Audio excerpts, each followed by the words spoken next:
Bismillahirrahmanirrahim. We will discuss about the resistance of the body to infection. We will also discuss the defense mechanism of our body. We will also discuss that how our body react against the offending organism, which may be either bacteria, virus, or any parasite. You will enjoy my lecture if you pay your full heed and attention. तो सबसे पहले general point of view से बात कर लेते हैं।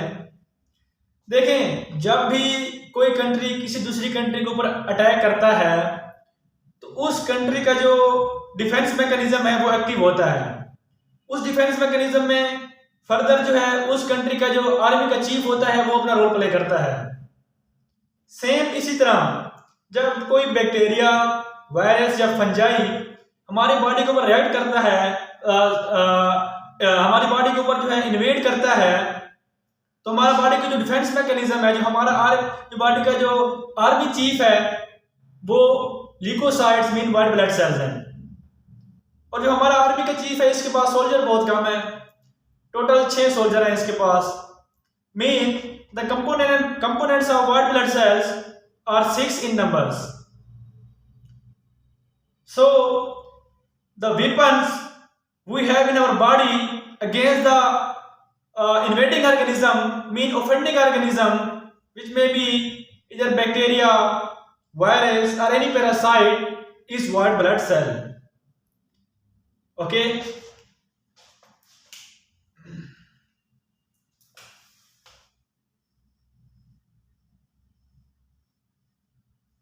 Which is also known as leukocyte.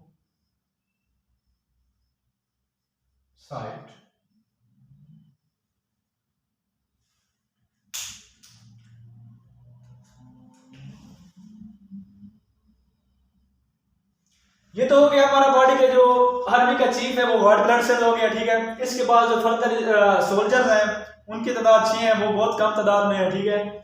तो वैसे तो आर्मी के पास बहुत ज़्यादा सोल्जर होते हैं, लेकिन जो हमारा बॉडी का डिफेंस मैकेनिज्म है इसके पास जो है बहुत ही कम तादाद में जो है सोल्जर है। मीन 6 सोल्जर है इसके पास टोटल, जो किसी भी ऑफेंडिंग ऑर्गेनिज्म के खिलाफ कार्रवाई करते हैं और उसको डिस्ट्रॉय करते हैं। Okay,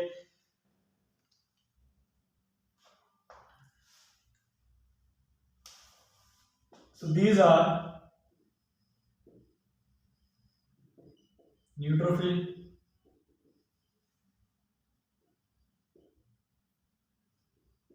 monocytes,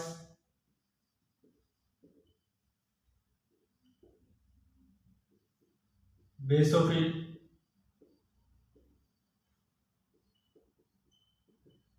eosinophil,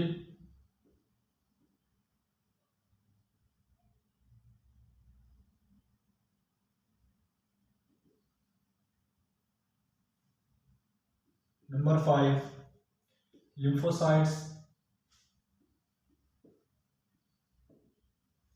and number 6 plasma cells.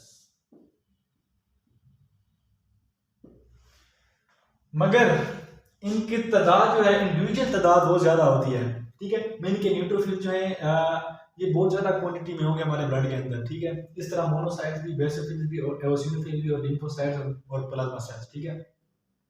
और फर्दर जो व्हाइट ब्लड सेल्स है ये अपने सोल्जर्स को फर्दर कमांड देगा कि आपने किस तरह जो है उस ऑफेंडिंग ऑर्गेनिज्म के खिलाफ रिएक्ट करना है। ओके, सो बेसिकली न्यूट्रोफिल और मोनोसाइट जो है ये किसी भी ऑफेंडिंग ऑर्गेनिज्म को जो है फेगोसाइटोज करके उसको डिस्ट्रॉय कर देते हैं, ठीक है। जो इनकी ड्यूटी लगी हुई है न्यूट्रोफिल और मोनोसाइट्स की, ये जो है डिस्ट्रॉय करते हैं किसी भी ऑफेंडिंग ऑर्गेनिज्म को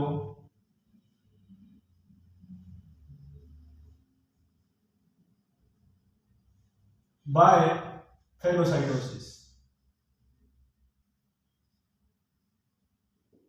ठीक है। जो इन दोनों की ड्यूटी लगी हुई है न्यूट्रोफिल और मोनोसाइट्स की, ठीक है। जब कोई भी ऑफेंडिंग ऑर्गेनिज्म अटैक करता है तो व्हाइट ब्लड सेल्स को कमांड देता है कि भाई आपने इनको फेगोसाइटोज करके जो है डिस्ट्रॉय कर देना है, ठीक है।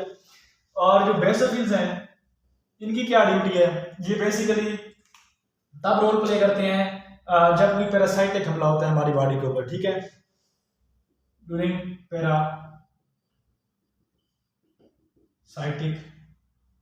अटैक। देखें जो बेसोफिल्स हैं ये इनकी जो फेगोसाइटिक एक्टिविटी है वो बहुत कम है। ये बेसिकली जो है सेवरल किस्म के केमिकल्स रिलीज करेंगे और उस रिस्पेक्टिव पैरासाइट को जो डिस्ट्रॉय करेंगे। उन केमिकल्स में हाईली रिएक्टिव ऑक्सीजन होगी। इसके अलावा जो है बहुत सारे ऐसे हार्मफुल केमिकल्स होंगे जो उस पैरासाइट्स को जो है डिस्ट्रॉय करेंगे, ठीक है।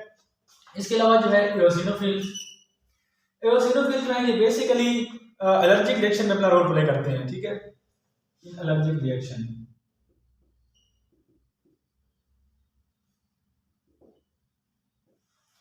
और लिम्फोसाइट बेसिकली ये हम नेक्स्ट लेक्चर में डिस्कस करेंगे। लिम्फोसाइट बेसिकली एंटीबॉडीज बना के उस ऑर्गेनिज्म को जो है डिस्ट्रॉय करते हैं, ठीक है। देखें ये जो न्यूट्रोफिल और मोनोसाइट्स हैं ये बेसिकली फेगोसाइटोसिस के जरिए उस ऑर्गेनिज्म को डिस्ट्रॉय करते हैं। बेसोफिल्स भी लिटिल बिट फेगोसाइटोज करते हैं। अगर उसको फेगोसाइटोज ना कर सकें तो फिर जो है सेवन किस्म के हाइड्रोलाइटिक एंजाइम्स और इसके अलावा हाईली रिएक्टिव फॉर्म में जो है ऑक्सीजन रिलीज करते हैं और उसके नतीजे में उस पैरासाइट को जो है डिस्ट्रॉय कर देते हैं। और जो एओसिनोफिल्स हैं ये एलर्जिक रिएक्शन में अपना रोल प्ले करते हैं। और लिम्फोसाइट्स जो है इनका एक डिफरेंट मैकेनिज्म है, वो हम नेक्स्ट लेक्चर में डिस्कस करेंगे।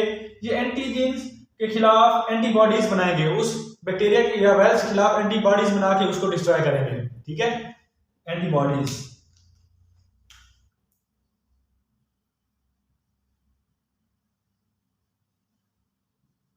ये जो है हम नेक्स्ट लेक्चर में डिस्कस करेंगे इसके ऊपर के कैसे लिम्फोसाइट्स जो है एंटीबॉडीज बना के किसी भी ऑफेंडिंग ऑर्गेनिज्म को कैसे डिस्ट्रॉय करते हैं, ठीक है। और ये तो हो गया जी इनका फंक्शन, ठीक है।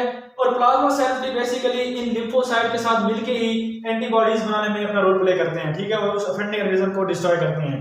बेसिकली ये दोनों मिलके ही ये वाला काम जो है अंजाम देते हैं, ठीक है। तो देखें सिंपल सी बात है, जब भी कोई ऑर्गेनिज्म जो है ऑफेंडिंग ऑर्गेनिज्म बैक्टीरिया वायरस या कोई भी पैरासाइट हमारी बॉडी के ऊपर इफेक्ट करता है, इन्वेड करता है, ठीक है, तो उस ऑफेंडिंग ऑर्गेनिज्म के खिलाफ जो हमारा बॉडी का जो डिफेंस मैकेनिज्म है वो एक्टिव होता है। उस डिफेंस मैकेनिज्म का जो हमारा आर्मी चीफ है वो व्हाइट ब्लड सेल है, ठीक है। इसके पास फर्दर 6 सोल्जर है, ठीक है। और फिर आगे फर्दर न्यूट्रोफिल और मोनोसाइट को कमांड देता है कि आपने जी फेगोसाइटोसिस करनी है, और बेसोफिल को कमांड देता है कि जी आपने पैरासाइटिक अटैक में अपना रोल प्ले करना है, ठीक है। और एओसिनोफिल को कमांड देता है कि जब कोई एलर्जिक रिएक्शन होगा तो आपने तब जाके उस ऑर्गेनिज्म को जो है डिस्ट्रॉय करना है। और लिम्फोसाइट्स जब कोई भी बैक्टीरिया को हमने एंटीबॉडीज बना के किसी बैक्टीरिया या वायरस के खिलाफ जब रिएक्ट करना होगा तो हम लिम्फोसाइट जो है अपना रोल प्ले करेंगे। और लिम्फोसाइट और प्लाज्मा सेल बेसिकली दोनों मिलके ही एंटीबॉडीज बनाते हैं और उस ऑफेंडिंग ऑर्गेनिज्म को जो है डिस्ट्रॉय करते हैं, ठीक है।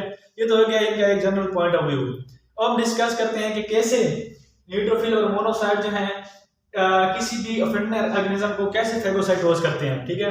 ये अब इसका जो कंप्लीट प्रोसेस है वो उसको हम डिटेल में डिस्कस करते हैं।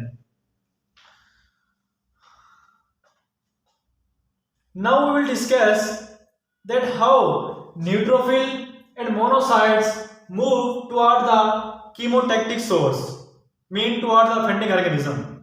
We will discuss in detail. The first step is margination and the next step is diapidasis. So we will discuss in detail. Suppose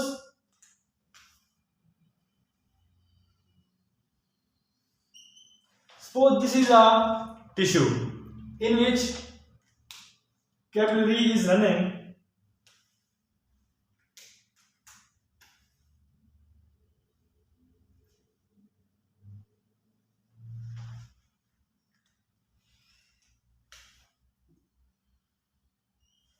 देखें फर्ज करें ये कोई भी एक टिश्यू है, ठीक है। उस टिश्यू में यहाँ पे किसी ऑफेंडिंग ऑर्गेनिज्म ने जो है अटैक किया हुआ है, मीन ये हमारा कीमोटैक्टिक सोर्स है, ठीक है। और इस सोर्स की तरफ कैसे जो है न्यूट्रोफिल और मोनोसाइट जो है मूव करेंगे, इनको कैसे पता चलेगा कि हमने किस डायरेक्शन में जो है मूव करना है और उस ऑफेंडिंग ऑर्गेनिज्म को डिस्ट्रॉय करना है। तो इसके लिए बेसिकली दो स्टेप में, एक मार्जिनेशन है और दूसरा है डायपिडेसिस। Margination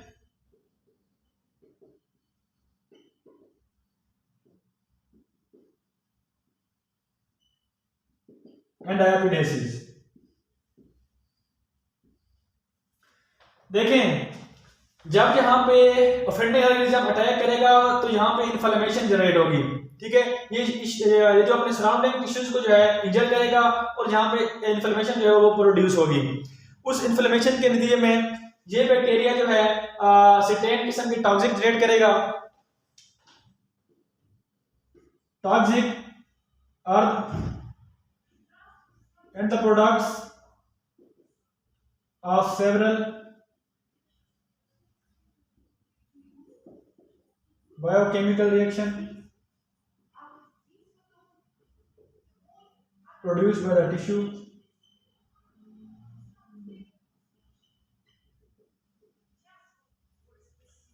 or maybe products as a result of clotting by the plasma cells।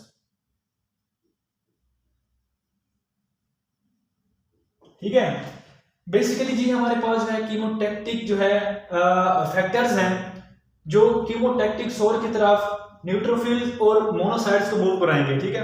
जब यहाँ पे कोई बैक्टीरिया या वायरस अटैक करेगा तो ये इन्फ्लेमेशन जनरेट करेगा और ये बैक्टीरिया ऑब्वियसली जो है अपने टॉक्सिन रिलीज करेगा।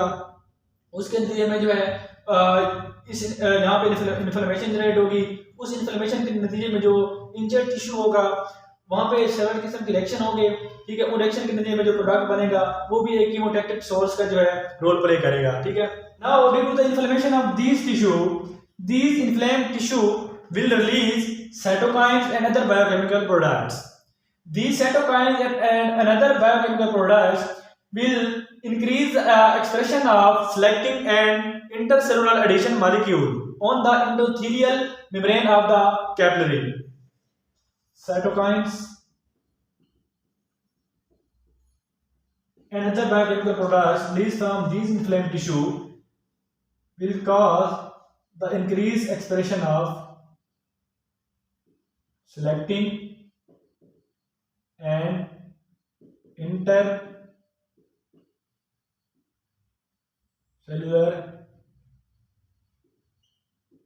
adhesion molecule,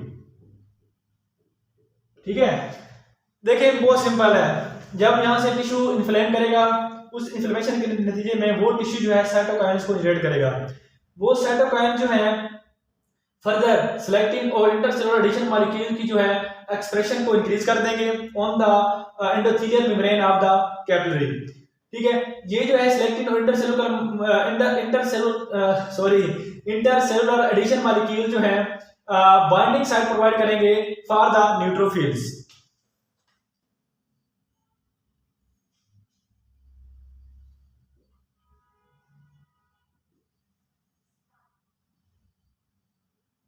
ठीक है, इस तरह जो है ये न्यूट्रोफिल एंडोथेलियल मेम्ब्रेन के ऊपर अटैच हो जाएगा। इस प्रोसेस को हम कहेंगे मार्जिनेशन। और जो नेक्स्ट प्रोसेस है वो है डायपिडेसिस। मीन जब ये एंडोथेलियल मेम्ब्रेन के ऊपर अटैच हो जाएगा न्यूट्रोफिल, देन ये डायपिडेसिस के थ्रू जो है स्क्यूज इस मेम्ब्रेन से स्क्यूज डाउन करके जो है उस कीमोटैक्टिक सोर्स की तरफ मूव करेगा, ठीक है।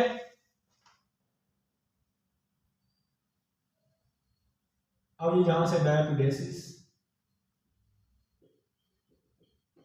के थ्रू जो है इस कीमोटैक्टिक सोर्स से मूव करेगा। देखिए बहुत सिंपल है, जब बैक्टीरिया या कोई भी वायरस अटैक करेगा तो उसके नतीजे में जो सराउंडिंग टिश्यू है उसमें इन्फ्लेमेशन जनरेट होगी। उस इन्फ्लेमेशन के नतीजे में जहां पे सेवरल किस्म के बायोकेमिकल रिएक्शन होंगे और उनके नतीजे में साइटोकाइन जनरेट होगा।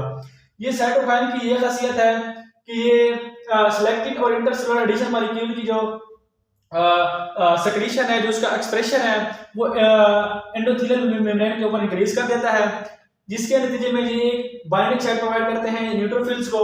न्यूट्रोफिल्स आके यहाँ पे अटैच हो जाते हैं और इस अटैचमेंट को हम कहते हैं जी मार्जिनेशन, ठीक है। उसके बाद ये डायप्टिशन के थ्रू स्क्यूज ऑन करते हैं और मूव करते हैं toward the injured side mean toward the inflammation where the offending organism is attacking our body. Okay, उसके बाद अब देखिए न्यूट्रोफिल तो और मोनोसाइट जो है जहां पे पहुंच गए उस अटैकिंग ऑर्गेनिज्म की तरफ। अब नेक्स्ट प्रोसेस जो है वो क्या है, वो है फेगोसाइटोसिस। अब नेक्स्ट प्रोसेस देखते हैं कि कैसे न्यूट्रोफिल और मोनोसाइट जो है इस ऑफेंडिंग ऑर्गेनिज्म को फेगोसाइटोज करते हैं, ठीक है। देखें यहाँ पे एक और कंसेप्ट है, जो मोनोसाइट्स हैं ये जब सर्कुलेटिंग ब्लड में होते हैं तो इनको हम कहते हैं मोनोसाइट्स। जब ये मोनोसाइट्स फ्यूज ऑन करके टिश्यू में आते हैं तो उसके बाद ये अपनी जो साइज है उसको इंक्रीज करते हैं, मीन जो इनमें स्वेलिंग हो जाती है, इनका डायमीटर जो है 60 to 80 माइक्रोमीटर इंक्रीज कर जाता है, ठीक है। और उसके नतीजे में जो एक स्ट्रक्चर बनता है उसको हम कहते हैं मैक्रोफेजेस,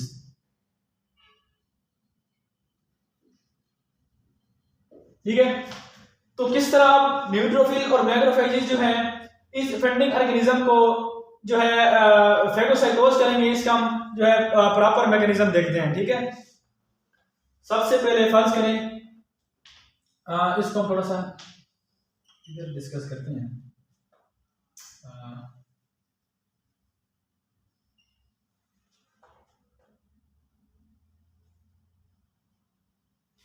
फर्ज करें ये कोई भी बैक्टीरिया, फर्ज करें ये ट्यूबरकुलोसिस बेसिलस है, ठीक है। तो यहाँ पे आके सबसे पहले न्यूट्रोफिल अटैच होगा, ठीक है।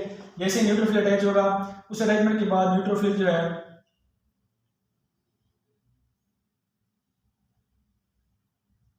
अपने सोडोपोडी जो है इसके इर्द गिर्द प्रोजेक्ट करेगा। फिर ये सोडोपोडी है जो है ये आपस में यूं करके फ्यूज हो जाएंगे और इसके बाद जो है अंदर की तरफ मार्जिनेशन होगी। उस मार्जिनेशन के नतीजे में ये जो ऑफेंडिंग ऑर्गेनिज्म है ये एक फेगोसाइटिक वेसिकल में कन्वर्ट हो जाएगा, ठीक है। This is known as phagocytic vesicle, ठीक है। जो न्यूट्रोफिल्स हैं ये ऑलमोस्ट 3 to 20 बैक्टीरिया को जो है डिस्ट्रॉय कर सकते हैं before dying, okay. 3 to 20 bacteria. So neutrophil can phagocytose 3 to 20 bacteria before dying, and the macrophages will destroy up to 100 bacteria. जो मैक्रोफेजेस हैं ये अप टू 100 बैक्टीरिया को जो है फेगोसाइटोज कर सकते हैं, बट न्यूट्रोफिल जो है ये 3 to 20 बैक्टीरिया को एट अ टाइम फेगोसाइटोज करके उसके बाद डाई कर जाते हैं, मर जाते हैं, ठीक है। तो ये तो हो गया हमारा एक प्रोसेस कि कैसे कोई भी ऑफेंडिंग ऑर्गेनिज्म हमारी बॉडी के किसी भी टिश्यू में इंजरी काज करता है, उसके नतीजे में जो इन्फ्लेमेशन होती है उस इन्फ्लेमेशन के नतीजे में वहां पे कुछ प्रोडक्ट्स जनरेट होते हैं, वो प्रोडक्ट जो है केमोटैक्टिक सोर्स प्रोवाइड करते हैं न्यूट्रोफिल्स को। फिर न्यूट्रोफिल जो है उसकी तरफ मूव करते हैं, कैसे मूव करते हैं, जो इन्फ्लेम टिश्यू है वो साइटोकाइन्स और अदर किस्म के बायोकेमिकल प्रोडक्ट जनरेट करता है। ये प्रोडक्ट जो है सेलेक्टिन और इंटरसेलुलर एडिशन मॉलिक्यूल की जो सेक्रेशन है उसको इंक्रीज करते हैं और इसके नतीजे में जो न्यूट्रोफिल्स हैं ये एंडोथेलियल लेयर एंडोथेलियल मेम्ब्रेन के साथ जो है अटैच कर जाते हैं। उस अटैचमेंट के बाद ये डायप्टिसिस के थ्रू कीमोटैक्टिक सोर्स की तरफ मूव करते हैं। अब ये कीमोटैक्टिक सोर्स की तरफ जब पहुंच जाते हैं उसके बाद उसको जो है फेगोसाइटोज करते हैं, ठीक है। फेगोसाइटोज करने के बाद अब नेक्स्ट प्रोसेस क्या है, ये उनकी जो है इंटरसेलुलर डाइजेशन करेंगे। पहले तो ये बना फेगोसाइटिक वेसिकल,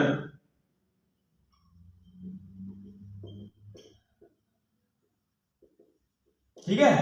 अब ये बन जाएगा क्या, डाइजेस्टिव वेसिकल। जो न्यूट्रोफिल और मोनोसाइट्स के अंदर जो लाइसोसोम होंगे उनके अंदर जो एंजाइम्स होंगे, ठीक है, वो एंजाइम इसके साथ जो है फेगोसाइटिक वेसिकल के साथ डंप करेंगे, ठीक है, और इसको जो है कन्वर्ट कर देंगे डाइजेस्टिव वेसिकल में।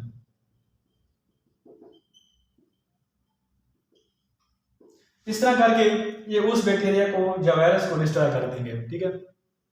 अब एक और पॉइंट ये है कि अगर ये बैक्टीरिया इसके खिलाफ इसके इर्द गिर्द अगर प्रोटेक्टिव प्रोटीन कोट हो, देखें प्रोटेक्टिव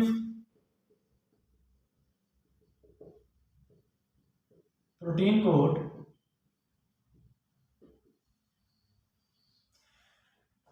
अगर इस बैक्टीरिया के गिर्द गिर्द फर्ज करें जैसे कि ट्यूबरकुलोसिस बेसिलस है, ट्यूबरकुलोसिस बेसिलस,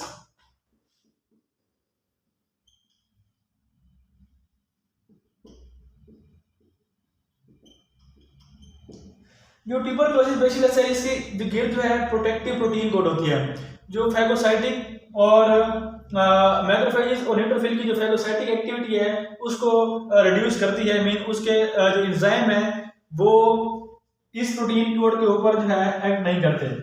इस कंडीशन में जब ट्यूबरकुलोसिस बेसिलस के ऊपर प्रोटेक्टिव प्रोटीन कोट होगी तो जो एंजाइम है लाइसोसोमल एंजाइम वो इसको डिस्ट्रॉय नहीं कर सकेंगे, ठीक है। तो इस केस में जो न्यूट्रोफिल और मोनोसाइट्स हैं इनके अंदर जो लाइसोसोम्स होते हैं, सॉरी पेरोक्सिसोम, वो oxidative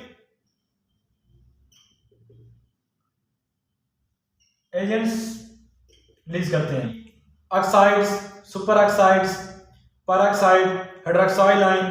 So these oxidative agents are very lethal to any bacteria and will destroy this bacteria. Phagocytosis. Okay. So this is the exact mechanism that how a bacteria is destroyed in our body.